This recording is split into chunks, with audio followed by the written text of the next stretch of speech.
반갑습니다. 여러분, 일일텐의 시간, 오늘은 이사야서 40장입니다. 이사야의 구조를 구분하는 사람들은 1장부터 39장까지, 그리고 40장부터 55장까지, 56장에서부터 66장까지 이렇게 세 부분으로 나누기도 합니다. 1장부터 39장은 주로 심판에 관한 말씀들이 많습니다. 남유다, 그리고 주변 나라들에 대한 하나님의 심판, 물론 중간중간 회복에 관한, 그리고 그날에 관한 말씀들도 들어있죠. 40장부터는 회복에 관한 말씀이 주를 이루고 있습니다. 그래서 읽는 우리들로 하여금 위로가 되고 소망이 되고 기쁨이 되기조차 하는데요. 기대하는 마음을 가지고 40장부터의 말씀 묵상하기를 원합니다. 너희 하나님이 이르시되 너희는 위로하라, 내 백성을 위로하라. 고난이 의미가 있다는 것을 알기는 하지만 고난이 힘들다는 것을 부정할 수는 없을 것입니다. 극심한 고난 가운데서 하루하루 버티면서 살아간다는 것 너무나 고통스럽죠. 그래도 포기하지 않고 견뎌낸다는 것 너무나 잘하고 있는 일이라고 박수하고 싶습니다. 그런 과정 가운데 있는 이들이 가장 바라는 소식은 무엇일까요? 어떤 말이 그들에게 가장 큰 위로가 될까요? 하나님은 그들에게 이렇게 전하라고 말씀하시는데요. 너희는 예루살렘의 마음에 닿도록 말하며 그것에게 외치라. 그 노예의 때가 끝났고 그 죄악이 사함을 받았느니라. 그의 모든 죄로 말미암아 여호와의 손에서 벌을 패나 받았느니라 할지니라 하시니라. 끝났다라고 하는 소식입니다. 너의 고생이 끝났다. 더 이상 훈련은 필요가 없다. 이제 너의 죄가 사함받았다. 치루어야 될 대가를 다 치루었다. 예수님의 말씀의 표현을 빌린다면 다 이루었다 라고 하는 말입니다.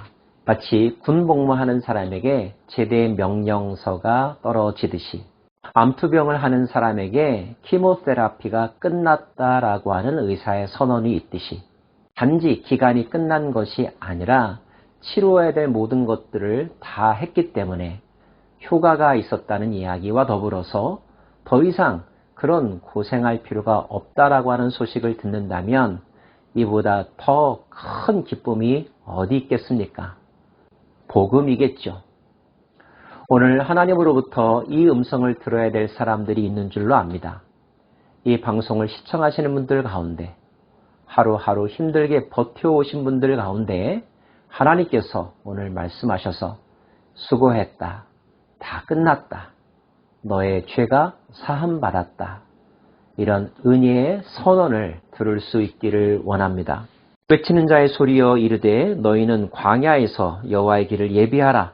사막에서 우리 하나님의 대로를 평탄하게 하라.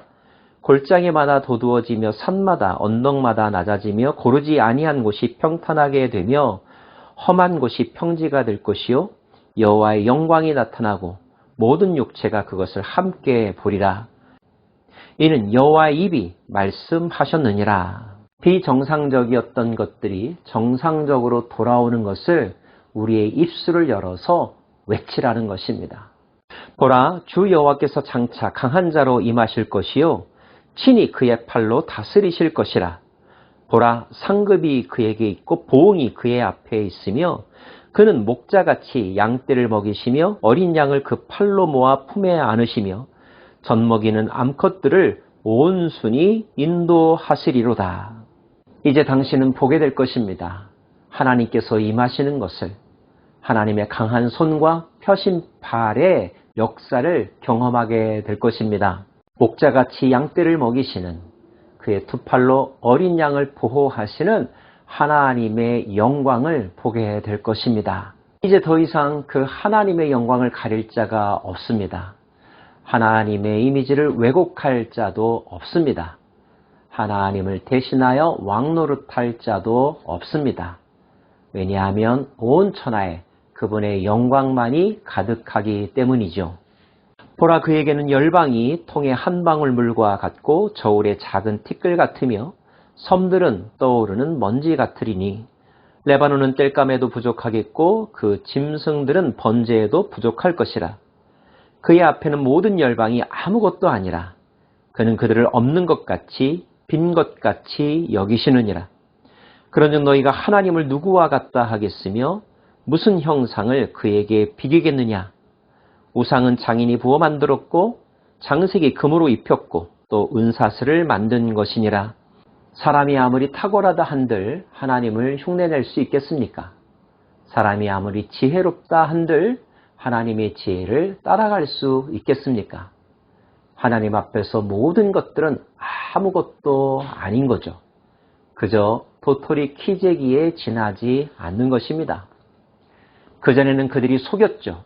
마치 자신들이 하나님인 양, 하나님보다 더 놀라운 능력을 가지고 있는 양 뽐내며 속이며 사람들을 자신들의 노예로 삼았었습니다.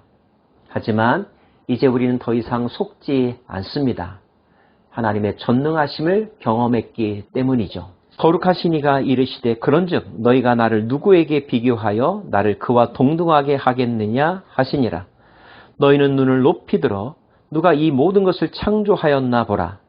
주께서는 수효대로 만상을 이끌어내시고 그들의 모든 이름을 부르시나니 그의 권세가 크고 그의 능력이 강함으로 하나도 빠짐이 없느니라. 예수님이 말씀하셨습니다. 공중나는 새를 보아라. 들의 백합화를 보아라. 그것의 기원이 어디로부터 말미암았을까요? 누가 그것들을 먹이고 입히셨을까요? 천지의 창조주이신 하나님, 만물의 통치자이시며 경영자이신 하나님, 그분만이 하실 수 있는 것입니다. 가뭄이 왔을 때를 한번 상상해 봅니다. 논밭이 갈라졌을 때 그 밭에 물을 대기 위해서는 수많은 사람들이 수고하지 않으면 안 되죠. 엄청난 장비가 동원되지 않으면 안 됩니다. 그럼에도 불구하고 만족할 만큼 가뭄을 해결하지 못하죠. 그런데 한번 하늘로부터 비가 내리면 모든 목말랐던 것들이 흠뻑 그 갈증이 해소되는 것을 우리는 목격하곤 했습니다. 인간은 이만큼 아무것도 아닌 존재입니다.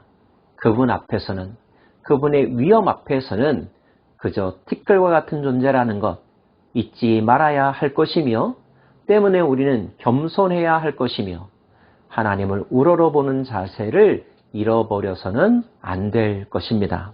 너는 알지 못하였느냐, 듣지 못하였느냐? 영원하신 하나님 여호와 땅끝까지 창조하신 이는 피곤하지 않으시며 곤비하지 않으시며 명철이 한이 없으시며 피곤한 자에게는 능력을 주시며 무능한 자에게는 힘을 더하시나니. 감사하고도 놀라운 것은 그 전능하신 하나님이 연약한 자들을 긍휼히 여기신다는 것입니다. 그분은 폭군이 아닙니다. 욕심장이가 아니십니다.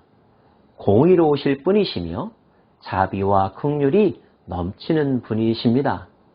겸손한 자를 높이시는 분이며 교만한 자를 낮추시는 분이십니다.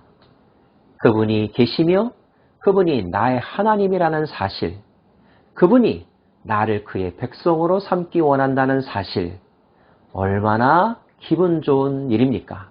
소년이라도 피곤하며 곤비하며 장정이라도 넘어지며 쓰러지되 오직 여호와를 앙망하는 자는 새 힘을 얻으리니 독수리가 날개치며 올라감 같을 것이요 다른 박질하여도 곤비하지 아니하겠고 걸어가도 피곤하지 아니하리로다. 그러므로 우리의 소망은, 우리가 앙망하는 바는 바로 그 하나님 여호와인 것입니다. 장정이라도 넘어질 것입니다. 소년이라도 곤비할 것입니다. 그러나 여호와를 앙망하는 자, 그를 바라는 자, 하나님께서 기뻐 여기시며 우리에게 새 힘을 부어 주십니다. 날게 하시며 뛰게 하시며 승리케 하십니다. 우리의 힘으로가 아니라 그분의 힘으로, 그분과 연합함으로 우리는 그분이 쟁취하신 승리를 누리는 혜택을 얻게 되는 거죠.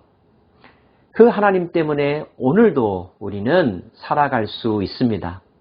근근히 살아가는 정도가 아니라 넉넉히 이기며 승리할 수 있습니다. 사랑하는 여러분, 여호와를 앙망하는 자, 바라보는 자, 신뢰하는 자, 그분께 달려가는 자의 삶을 살아갈 수 있기를 원합니다. 고생 끝, 행복 시작의 날이 되기를 축원합니다. 기도하겠습니다. 하나님, 위로의 말씀을 주시며 우리로 하여금 위로하라고 명령하십니다. 이 세상의 의를 위하여 핍박당하는 자들, 그러나 포기하지 아니하고 하나님을 앙망하는 자들, 이제 그들에게 고생이 끝났다고 말씀하여 주시고 그들이 주님과 동행하면서 주님 안에서의 승리와 기쁨과 평강을 누리는 삶이 시작되게 하여 주옵소서. 오늘이 우리 인생의 새 출발의 날이 되기를 원합니다. 예수님 이름으로 기도합니다. 아멘.